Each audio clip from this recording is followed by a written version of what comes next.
માનતો સ્વમાનતો, શાનતો સ્વાભિમાનતો, ખેડૂતોનો ખમીર તું, મહિલાઓનું સન્માન તું, જુવાનિયાઓનો જુસ્સો તું, તુજને નમીએ અમે એ તિરંગા, અમારી ઓળખાણ. દેશભક્તિનું પ્રતિબિંબ એવો આપણો તિરંગો લહેરાયો શહેર શહેર અને ગામે ગામ. જ્યારે માનનીય વડાપ્રધાન શ્રી નરેન્દ્રભાઈ મોદીના આહવાન પર 78મા સ્વતંત્રતા દિવસની ઉજવણીના ભાગરૂપે આખા દેશમાં આયોજિત થઈ તિરંગા યાત્રા 2024.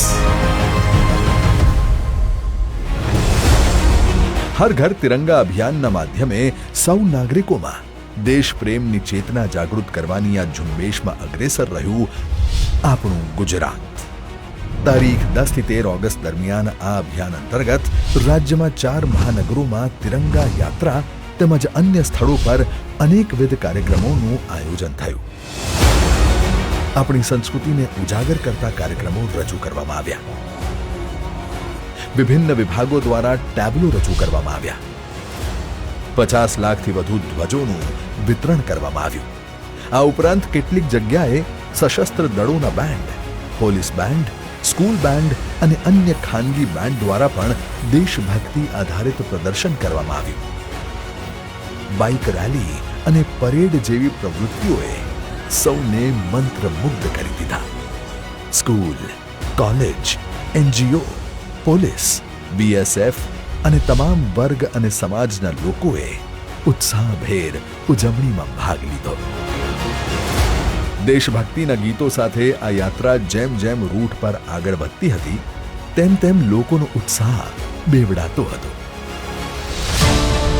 10 ઓગસ્ટના રોજ હજારો રાજકોટવાસીઓના ઉમંગ, ઉત્સાહ અને દેશભક્તિપૂર્ણ માહોલ વચ્ચે માનનીય કેન્દ્રીય આરોગ્ય મંત્રી શ્રી જગત પ્રકાશ નડ્ડા, રાજ્યના માનનીય મુખ્યમંત્રી શ્રી ભૂપેન્દ્રભાઈ પટેલ તથા માનનીય કેન્દ્રીય જળ શક્તિ મંત્રી શ્રી CR પાટીલે રાજકોટના રેસ કોર્સથી તિરંગા યાત્રાનો શુભારંભ કરાવ્યો.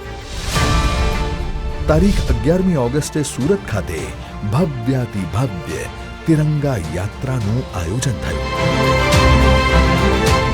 તારીખ 12મી ઓગસ્ટે વડોદરા ખાતે શાનદાર કાર્યક્રમો સાથે તિરંગા યાત્રાનું આયોજન થયું. તિરંગા યાત્રાનું સમાપન તારીખ 13મી ઓગસ્ટે અમદાવાદ શહેરમાં માનનીય કેન્દ્રીય ગૃહ અને સહકારિતા મંત્રી શ્રી અમિત શાહની અધ્યક્ષતામાં ભવ્યાતિ ભવ્ય કાર્યક્રમો સાથે થયું. આદિવાસી વિસ્તાર, દરિયાકાંઠા અને દુર્ગમ પહાડી વિસ્તારોમાં શહેર શહેર અને ગામે ગામ તિરંગો લહેરાયો. દેશ પ્રેમના આ રંગોમાં રંગાઈ ગયું આખું ગુજરાત. દેશની આન બાન અને શાન એવા તિરંગાને ફરી આપણા આંગણે ફરકાવવાનો અમૂલ્ય અવસર આવ્યો ત્યારે ગુજરાતના નાગરિકોએ આ અભિયાનમાં જોડાઈને દેશ પ્રેમની જ્યોતનો પ્રકાશ ઉજાગર કર્યો છે. આવા પ્રસંગો અને ઉજવણીઓ જ તો છે જે આપણી આવનારી પેઢીને દેશભક્તિનો મૂલ્ય અને મહત્વ સમજાવશે અને તેમને વિકસિત ભારત 2047નો પાયો બનાવશે.